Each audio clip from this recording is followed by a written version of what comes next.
উপস্থিত TV media পত্র পত্রিকায় সেটা হচ্ছে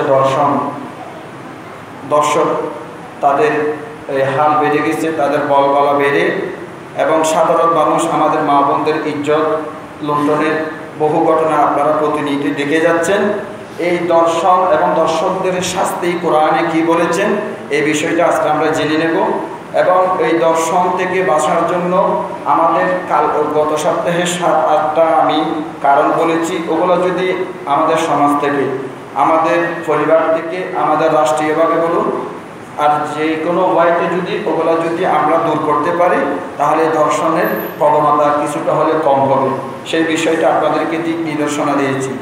তো এভাবে বলতে গিয়ে আমি 7 নম্বরে বলেছিলাম সম্প্রতি যেগুলো আমাদের টিভি টেলিভিশনের মধ্যে যেগুলা অশ্লীলতা, যেগুলা পরিবার বন্ধন এবং বিচ্ছেদ এবং এই পারিবারিক কলহ সৃষ্টি করে এই সমস্ত চ্যানেল বন্ধ করার দাবি রেখেছি। যেগুলো ইন্ডিয়ানি চ্যানেল, এই নাম বলেছিলাম গত সপ্তাহে স্টার জলসা সহ, এভাবে এই চ্যানেলগুলো যদি বন্ধ করা যায় আমাদের বাঙালি পরিবার এগুলো আরও অনেক সুন্দর হবে। তাহলে আসুন আরেকটি কথা বলে আল্লাহর কোরআন কি বলেছে সেটা জেনে নেব। আরেকটি বিষয় হচ্ছে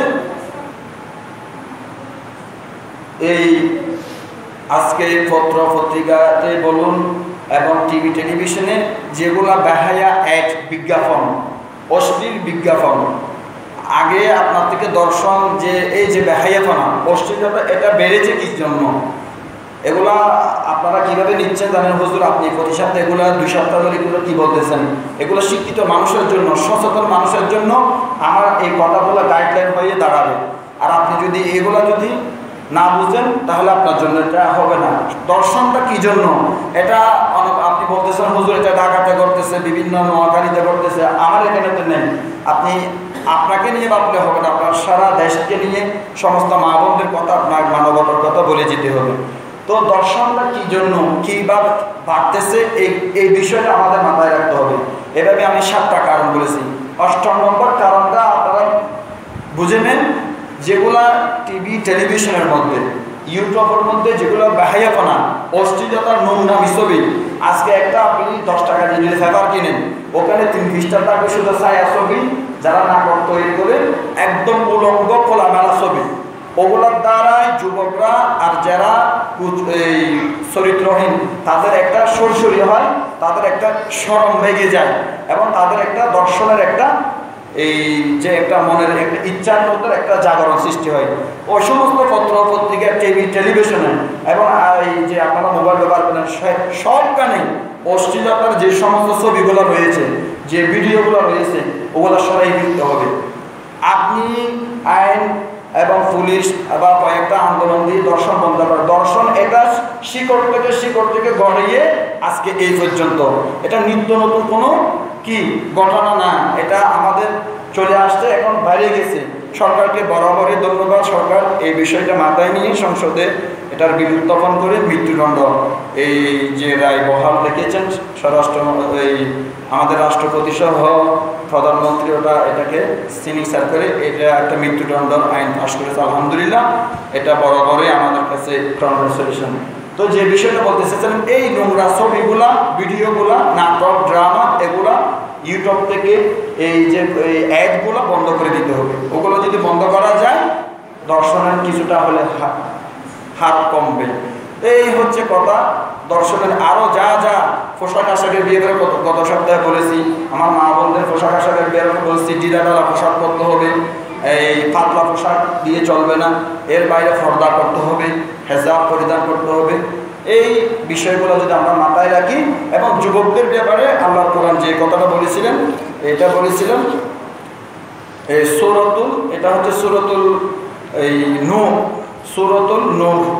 সূরাতুল নূরের 2টি আয়াতে কারিমার উদ্ধৃতি দিয়েছিলাম। বিসমিল্লাহির রহমানির রহিম। কুল লিল মুমিনিনা ইয়াগুদ্দু মিন আবসারিহিম ওয়া ইয়াহফাযু ফুরুজাহুম যালিকা আযকা লাহুম ইন্নাল্লাহা খাবীরুম বিমা ইয়াসনাউন। কুল লিল মুমিনিনা, হে নবী আপনি আপনার মুমিন বান্দাদেরকে বলে দেন, ইয়াগুদ্দু মিন আবসারিহিম, তারা যখন পথ দিয়ে হাঁটে, রাস্তা চলাফেরা করে, বিভিন্নভাবে তারা মিন আবসারিহিম, তাদের চক্ষুকে অবনত করে, তারা চক্ষুকে যেন নিচুগামী করে, ওয়া ইয়াহফাযু ফুরুজাহুম, এবং তাদের তাদেরকে যেন তারা সংরক্ষণ করে। যালিকা আসকালাহুম, এটা হচ্ছে তাদের পবিত্রতা থাকার একটা মাধ্যম। তাহলে আমরা যারা যুবকদের হাতে দেও বা পুরুষদের হাতে তো মেয়েরা দর্শিত হচ্ছে, তাহলে এই বিষয়টা আমাদের মাথায় রাখতে হবে। তারপর 2 নম্বর বলেছেন ওয়াকুল্লিল মুমিনাতি ইয়াগুদুনা মিন আবসারিহিন্না ওয়া ইয়াহফাজনা ফুরুজাহুন্না ওয়া লা ইউবদিনা যিনাতাহুন্না ইল্লা মা যাহারা মিনহা ওয়া ইয়াদরিবনা বিখুমুরিহিন্না আলা জুয়ুবিহিন্না। ওয়াকুল্লিল মুমিনাত, হে নবী আপনি আপনার মুমিন মহিলাদেরকে আপনি উপদেশ দেন, তাদেরকে বলে দেন ইয়াগুদুনা মিন আবসারিহিন্না, তারা যখন রাস্তায় এবং বিভিন্নভাবে বাহিরে যখন বের হয় তারা যেন তাদের চক্ষুকে শীতল করে নিচুগামী করে, কিছুটা নিচুগামী করে। এবং ওয়ায়াহফাজনা ফুরুজাহুন্না, তারা যেন তাদের ইজ্জত আবরুর যেন তারা হেফাজত করে এবং তারা যেন পর্দার ভিতর দিয়ে তারা যেন বাহির হয়। ওয়ালা ইউবদিনা যিনাতাহুন্না ইল্লা মা যাহারা মিনহা, ওয়ালা ইউবদিনা যিনাতাহুন্না, তাদের সৌন্দর্য, তাদের রূপচর্চা, তাদের সৌন্দর্য আকর্ষণের এটা যেন ইল্লা মা যাহারা মিনহা, তারা যেন এটা প্রকাশ না করে। সালাতুন ইয়া রাসূলুল্লাহ আলাইকুম সালামুন ইয়া দুআলান কুনা ওয়া কুরবা ওয়াসিফার খুদা বিহি রাজা জুয়ে মুহাম্মদ সালাতুন ইয়া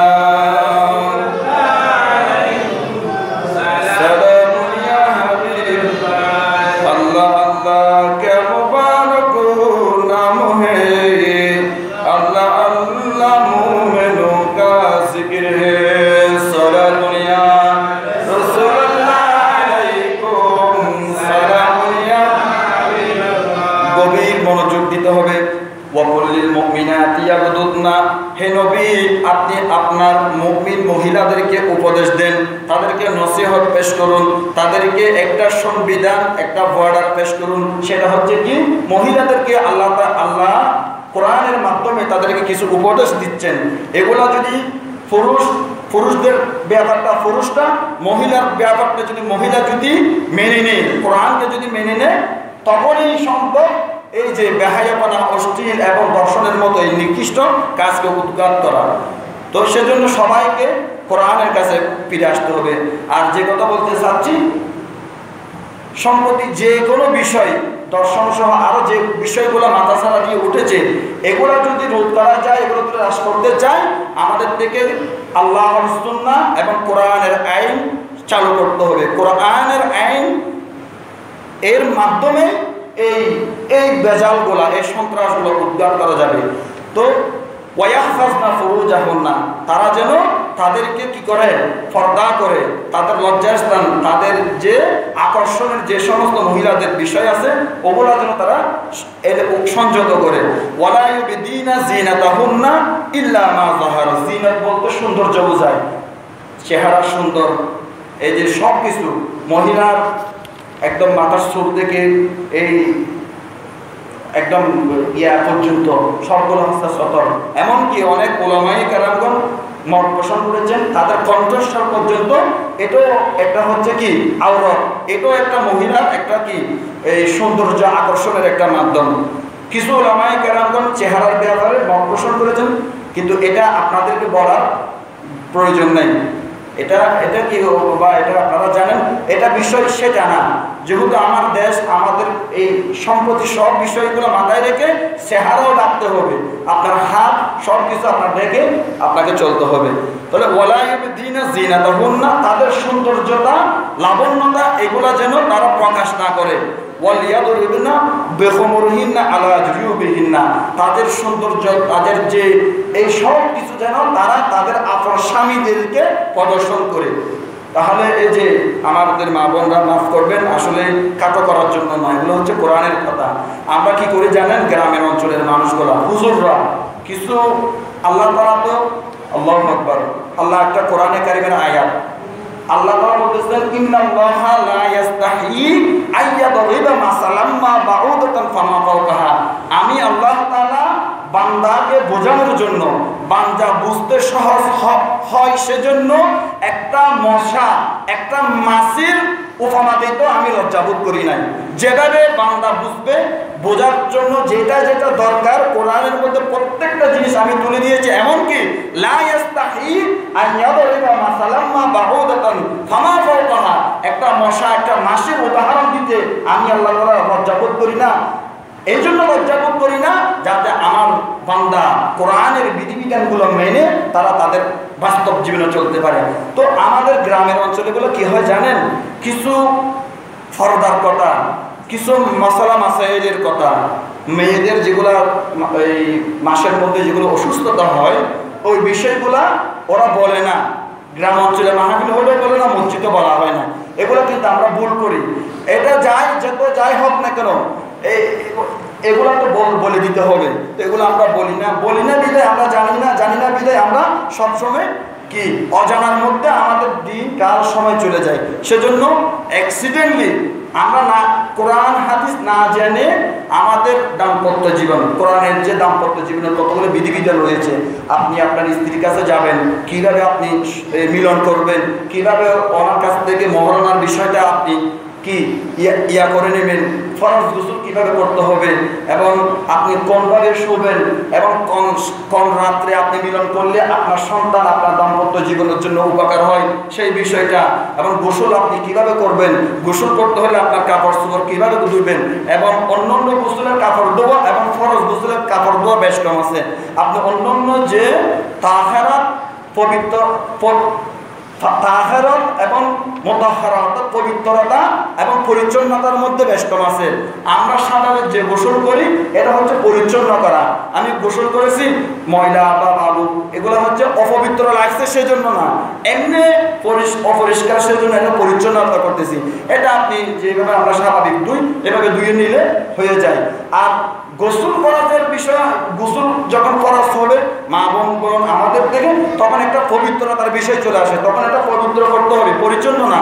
পরিচ্ছন্নতা এমনি হয়ে যাবে এটা ধুলে, তখন পবিত্রতার বিষয় আসছে। তো পবিত্রতা কিভাবে করতে হয়, এটা আপনি কিভাবে ধুবেন, আর আপনার যখন এই জিনিসটা লাগছে তখন আপনি কি করবেন, এবং আমাদের সাবান দিয়ে কিভাবে ধুবেন, তখন পানির মধ্যে আপনি কয়বার ঘোরাবেন, এটা আবার মুছবে আবার কয়বার ডুবাবেন। এই বিষয়গুলো আমাদের গ্রাম অঞ্চলে হুজুর এবং যখন মাহফিল করে ওই বিষয়গুলো আমরা বলি না, মনে করি এগুলো নেরু বিষয়, ছোট্ট শরমের বিষয়গুলো হুজুররা কি বলে, কোনো কাম নেই। এগুলো না বলার কারণে এভাবে আমি না জেনে এই জীবন অতিবাহিত করি। সেজন্য আমাদের ছেলে সন্তানগুলো কি হয়, মাফ করবেন কাউকে বলছি না, মানে বিভিন্ন রোগ ব্যাধি হয় না, মহিলাদের অনেক অসুস্থতা থাকে, বিভিন্ন কারণ থাকে। তো ওগুলো যখন গাইডলাইন না মানে আপনি আপনার মতো করতেছেন তখন পঙ্গু এই বিভিন্ন দুর্বল এগুলো হয়। কোরআন হাদিস যেভাবে বলেছে দাম্পত্য জীবনকে গড়ার জন্য, এভাবে বললে আপনার সন্তান আপনার ওখান থেকে পাকের মতো সব যোগ্য সন্তান বের হবে। তো এগুলো জেনে নেবেন, যেহেতু এটা আজকে সময় নেই। তো যে কথা বলতে চাইছিলাম, ওয়ালা ইউবদিনা যিনাতাহুন্না, তোমার সৌন্দর্যতা তোমার লাবণ্যতা ওগুলো দেখার জন্য তোমার স্বামী হও, তুমি তোমার সামনে সাজবা। এখন তো বাহিরে গেলে আমাদের মা বোনরা আমরা অনেক বেশি সাজি, অনেক আমরা কি প্রস্তুতি নিই। এই বিষয়টা কিন্তু কোরআন ঠিক নিষেধ করেছেন। বাইরে যাওয়ার ক্ষেত্রে আপনাকে পর্দা করে স্বাভাবিক যাওয়ার কথা বলেছে। আপনি ঘরে থাকবেন, আপনার স্বামীর সঙ্গে আপনি ভালো করে সাজাবেন এবং ডাকাবেন, এবং এটা সওয়াব, এটা সদকা, এটা নেকি। এমনকি বিশ্বনবী কি মহিলাদেরকে উপদেশ দিয়েছেন, যারা গৃহিণী বিবাহিত মহিলাদেরকে, যখন তোমার স্বামী আসবে তুমি তার আগে তুমি প্রস্তুত নিয়ে থাকবে, পারফিউম মাথায় কাপড় দিয়ে তুমি একটু মানে পরিষ্কার হয়ে তুমি এভাবে প্রস্তুত থাকবে। এমন না আপনার স্বামী আসবে শহর থেকে বিদেশ থেকে বা চাকরি থেকে, আপনি চুলগুলো দেবেন, আপনার সবগুলো অপ্রস্তুত, আপনি দরজাটা খুলে দিলেন, আপনাকে দিলে আপনার স্বামী ভালো লাগে নাই তেমনটা, বা একটা মনের মধ্যে একটা যে কথা এটা হয় নাই, এই জন্য আপনি মহিলা গুনাহগারের খাতারে শামিল হবেন। এবং আল্লাহ রাসূল ওই বলেছেন 4 প্রকার মহিলার উপর আল্লাহর লানত, আল্লাহর অভিশাপ, আল্লাহর গজব। সেটা কোন? প্রথম হচ্ছে ফরজ গোসল টাইম মোতাবেক করে নাই। 2 নম্বর হচ্ছে স্বামীর সামনে আপন স্বামীর সামনে হাতে মেহেদি লাগায় নাই, চোখে সুরমা দেয় না, হাত, এগুলো হচ্ছে হাদিসের ইবারত। ব্যাখ্যা হচ্ছে আপনি সুরমা মেহেদি বলতে এটা হাদিসের ভাষা, এটা আমাদের এই আধুনিক বাংলার ভাষা হচ্ছে আপনি একটু সাজগোজ করে থাকবেন, একটু পর্য পরিষ্কার হয়ে প্রস্তুত নিয়ে থাকবেন, যাতে আপনার স্বামী আপনাকে দেখে একটা ভালো একটা ধারণা আসতে পারে, আপনার প্রতি যাতে একটা মহব্বত পয়দা হয়, ওগুলো সওয়াব বলেছেন। তাহলে 4 প্রকার মহিলার উপর আল্লাহর লানত। প্রথম হচ্ছে যে ফরজ গোসল বিলম্ব করে, দেরি করে। 2 নম্বর হচ্ছে এই স্বামী আসার আগে স্বামীর সামনে সুরমা মেহেদি লাগায় না। 3 নম্বর হচ্ছে স্বামী ডাকলে স্বামীকে অভিমান দেখায়, পাশে আসে না, ওনার যে হকটা দেয় না, আজকে আমার অসুস্থ, কালকে এমন তেমন বলে বাড়ায়, ওনার পাশে গিয়ে প্রেম নিবারণ করে না।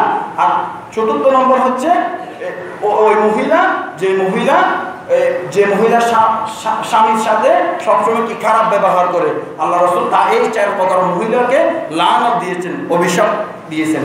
তো সেজন্য সম্মানিত উপস্থিতি কেরাম, স্বামীর সামনে আমরা ভালো করে সাজবো। তো আল্লাহ রাসূল যে কথা বলেছেন, আসার আগে তুমি কি করে রাখবা, প্রস্তুতি নিয়ে সাজগোজ করে রাখবা, যাতে তোমার স্বামী তোমাকে দেখে ভালো একটা ধারণা আসে। এমনকি আপন স্বামী আপন স্ত্রী যখন রাত্রি যাপন করে এক বেডের উপর, হ্যাঁ, তখন আল্লাহ ওখানে প্রত্যেকটা সময়ের অনেক কি সওয়াব, অনেক নেকি কি দান করেন। সেজন্য যেটা ওই হযরত আদম আলাইহিস সালাম যে একটা গোলা খেয়েছেন, এই বিষয়ের পর যে কোরআনের আয়াত, ওখানে কি বলেছেন, ফাওয়াসওয়াসালাহুমা শাইতানু ওয়ালা তাকরাবা হাদিহি শাজারা, অর্থাৎ ওখানে বলা হয়েছে সালাতুন ইয়া রাসূলুল্লাহ আলাইকুম গরদুখাহি হাতশিনি বাহুদা বনশিনি দর হুজুরে আউলিয়া সালাতুন ইয়া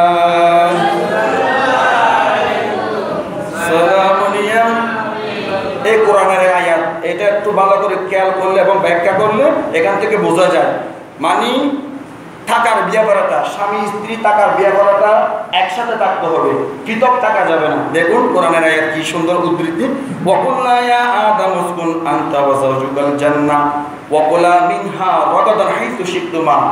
হে নবী, আপনি বলে দেন, আদম আলাইহিস সালামকে বলে দেন বা আদমদেরকে বলে দেন, উসকুন তোমরা থাকো, আনতা ওয়া যাওজুকাল জান্নাহ, এখানে একসাথে বলা হয়েছে তোমরা স্বামী স্ত্রী একসাথে ওয়াজাইজুকাল জান্নাহ, জান্নাতে তোমরা অবস্থান করো। ওয়াকুলা মিনহা, এখানে তাসনিয়া সিগা নিয়েছেন, অর্থাৎ দ্বিবচন নিয়েছেন। ওয়াকুলা মিনহা হাইতু শিকতুমা, সেখান থেকে জান্নাতের ফল ফলাদি যা ইচ্ছা, যার যেটা মন চায় সেটা তোমরা ওখান থেকে খাও। তাহলে খাওয়ার ব্যাপারে পছন্দ থাকবে। আপনার স্ত্রী মাছ খাচ্ছে না, আপনি ওনাকে মাছ চিবাইয়া খেতে পারবেন না, উনি অভ্যাসগত কোনো একটা তরকারি কোনো একটা জিনিস খান না, আপনি যদি ওনাকে এটার ব্যাপারে জোর জবরদস্তি করেন, এটা জুলুম হবে, এটা হুকুম নেই। কিন্তু কোরআন কি সুন্দর গাইডলাইন দিচ্ছে, দেখুন উসকুন আনতা ওয়া যাওজুকা, এখানে তাসনিয়া নাই, মানে দ্বিবচন শব্দটা নেই, এটা আলেমদের আমাদের বিষয়। আপনাদেরকে যেটা বোঝাচ্ছি, উসকুন আনতা ওয়া যাওজুকাল জান্নাহ, হে আদম, আপনি আপনার স্ত্রীকে নিয়ে জান্নাতে কি একসাথে বসবাস করুন। বাংলা তাফসীর হচ্ছে এরকম, একসাথে বসবাস করার যখন কথা বলেছেন, এখান থেকে শিক্ষা এবং তাফসীর এই হচ্ছে, স্বামী স্ত্রী থাকার ব্যাপার হচ্ছে কোনো মতানৈক্য থাকা যাবে না, একসাথে থাকতে হবে। তো এখন তো আমরা অভিমান দেখাই, সামনে পিছনে বা অনেক কিছু না কিছু হলে আমরা বিছনা আলাদা করে ফেলি, হ্যাঁ, তাহলে থাকার ব্যাপারটা এক থাকতে হবে, একই বিছানা থাকতে হবে, একই গাড়ি থাকতে হবে। আর না থাকার ব্যাপারে এটা মশলা আমি পরে বলতেছি। আর খাওয়ার ব্যাপারে মহিলা আর যে কেউ বলুন, স্বাধীনতা অবশ্যই রয়েছে, যে যেটা কাজে চাচ্ছে না এটার ব্যাপারে হিউম্যান রাইটস রয়েছে, এটাকে আপনি চিবি ধরে খাওয়াতে পারবেন না। কিন্তু স্বামী স্ত্রী একসাথে থাকার ব্যাপারে কোরআনের শিক্ষা। আর আলাদা থাকার ব্যাপারে যে এটা হচ্ছে মাসলা হচ্ছে আপনার, এটা হচ্ছে তালাকের একটা মাসলা। আপনার স্ত্রী আপনার এই ফরজ গোসল করে না বা ওনার সাথে উনি নামাজ আদায় করে না, তখন ওনাকে আপনি প্রথমে বলবেন, বোঝাবেন, এরপর উনি ঠিক হচ্ছে না, এরপর আপনি ওনাকে এই বিছনা আলাপ করে দিবেন। আল্লাহ রসুল বলেছেন বিছনা তোমরা আলাপ করো। তাহলে প্রথমে কি, যখন একজন স্বামী একজন স্ত্রী যখন আপনার সাথে মানামানি হচ্ছে, আপনার কথা শুনতেছে না, নামাজ পড়তেছে না, আপনাকে সম্মান করতেছে না, ফরজ গোসল করতেছে না, আপনি ওনাকে বোঝাবেন। বোঝানোর পরে আপনি তাও কাজ হচ্ছে না, আপনি ওনাকে এই বিছনা আলাপ করে দিবেন, কথাবার্তা বন্ধ করে দিবেন, ওনার সাথে কথা বলবেন না।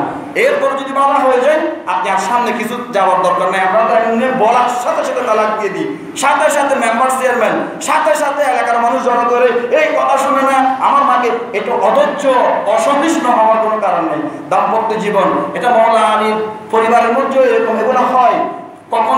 কখনো দুঃখ, কখনো কষ্ট, কখনো হাসি, কখনো বেদনা, এগুলো উভয় আমরা একে অপরে শেয়ার করে নেব, এটা মিলেমিশে করে নেব। তাই বলে সব কিছু অসহিষ্ণু হয়ে আপনি তালাক বিচ্ছেদের মতো একটা ডিসিশনে আপনি সহজে যাবেন না। তালাক দেওয়ার আগে আপনাকে কয়টা কন্ডিশন ফিল করতে বলছে শরীয়ত দেখুন। প্রথমে বলেছে আপনি ওনাকে বোঝান, এরপর বলেছেন আপনার সাথে কথাবার্তা বন্ধ করে দেন, ভালো হয় কিনা দেখেন, সামনের দিকে যেগেন না। 3 নম্বর হচ্ছে তাও যদি ভালো না হয়, আপনি ওনার বাপের বাড়ি থেকে কাউকে ডেকে আনে, ওনাকে বলেন আপনার মেয়ের এই সমস্যা। যদি বলা হয় সামনের দিকে যাওয়ার কোনো কারণ সুযোগ নেই, আপনি সংসার করে যান। এরপরে যদি ভালো না হয়, আপনি বিছনাকে আলাপ করেন, ওনার সাথে একসাথে এক বেডে শুবেন না, আপনি আরেকটা বেডে শুবেন। তো এখানে ফুকাহায়ে কেরামগণ যে মত পোষণ করেছে, একজন স্ত্রী একজন স্বামী একই ঘরে থাকার পর, একই ঘরের মধ্যে থাকার পর, পাশে থাকার পর একসাথে না শুয়ে ভিন্ন জায়গায় শোয়া, এর চাইতে বেদনা, এর চাইতে শাস্তি একজন মহিলার জন্য কিছু হতে পারে না। এটা বড় অপমান লাগে একজন মহিলার জন্য এবং খুব কষ্ট হয়। তখন এই বিচ্ছেদ, এই যে ব্যথার কারণে ওই মহিলাটা ওগুলো মেনে নেবে। এরপরে যদি ভালো না হয়, আপনি ওনাকে ছোঁয়া, ডাক হতে পারবে না, এগুলোকে আপনি প্রহার করেন। আবার মুখে মারা যাবে না। মহিলাদেরকে, আপনার স্ত্রীদেরকে মুখে প্রহার করা নিষেধ। আমরা তো থাপড়াই বা মুখের মধ্যে আঘাত করি, এটা সম্পূর্ণ নিষেধ।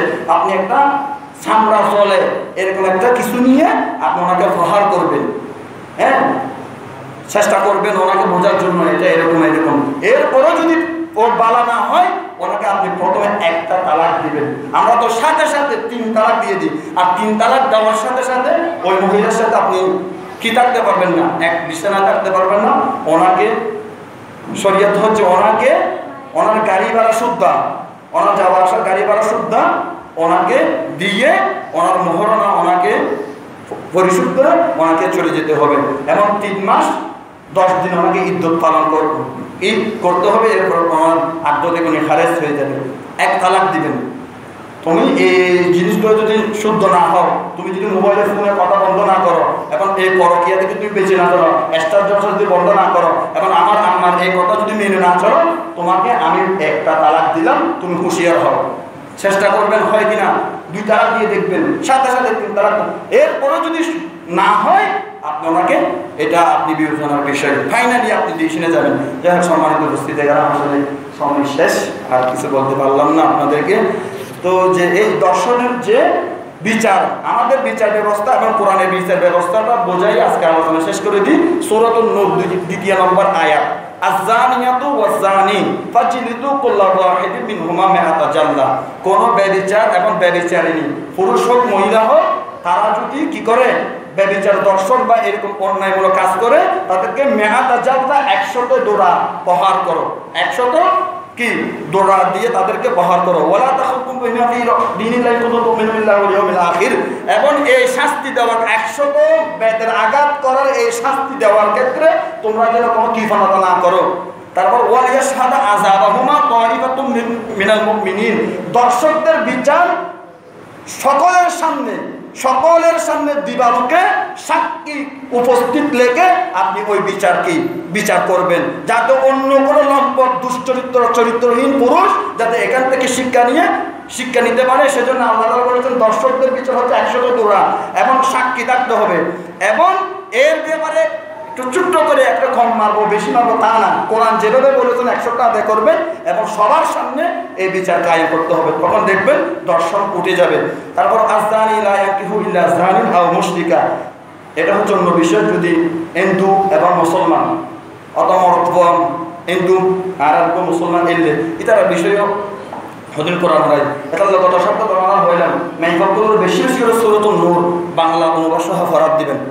তারপর ওয়াল্লাযীনা ইয়ারমুনাল মুহসানাতিল মুমিনাত, হম সৎ মহিলা বালক মহিলার ব্যাপারে এখন তো অপবাদ বেশি।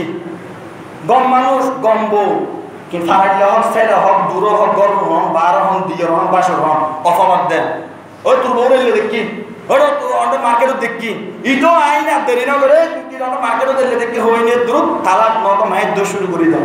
এর আগেও করে আমরা উপর গিয়েছিলাম ইনজাকুম ফাসিকুম বিনা সূরা হুজুরাতুত তাফসীর ইটো তাছা সায়ানো এই তাফসীর গত হইলাম তো হন বিষয় হনে কে যদি অনুরোধ হত হয় আর মোয়ার অ্যাকশন না যাবেন যাচাই বাছাই করিব। তো এলে মহিলার বালা নেকার আপন বউর ক্ষেত্রে মহিলার ক্ষেত্রে যদি অপবাদ দেয় সুম্মা লাম ইয়াতু বিআরবাতি শুহাদা, চারজন সাক্ষী উপস্থিত গ্রহণ করব। উপস্থিত গরিব পেলে ইবারে সামানিনা জাল্লা 80 ব্যাট আঘাত গরম ওয়ালা তাকবালু লাহুম শাহাদাতান আবাদা, যদি সাক্ষী উপস্থিত করি না হরত ভাই উগ্র মহিলা বালা মহিলার ক্ষেত্রে তলিবের সাক্ষী গ্রহণযোগ্য না। এবং এবার বরঞ্চ যদি মিথ্যা অপবাদ দেয় ঈদের 80 জোড়া দিয়ে না কি করতে হই এবার কোনো বিষয় নেই। যাক এভাবে সূরাতুন নূর বাকি ওনারা চাই দেবেন আল্লাহ তাআলা এইভাবে যদি দর্শনের বিচার যদি সরকার এবং আর দেশ ইউনিয়ন যদি করা যায় ইনশাআল্লাহ দর্শন এবং দর্শকের হাত হারাহার হবে যাব। এই আগামীতে ঈদে মিলাদুন নবীর মাস ওনারা দেখুন যেভাবে অন্যান্য বছর ওনারা প্রস্তুতি লইনি মিলাদ মাহফিল যেভাবে করেন ইনশাআল্লাহ করিবেন।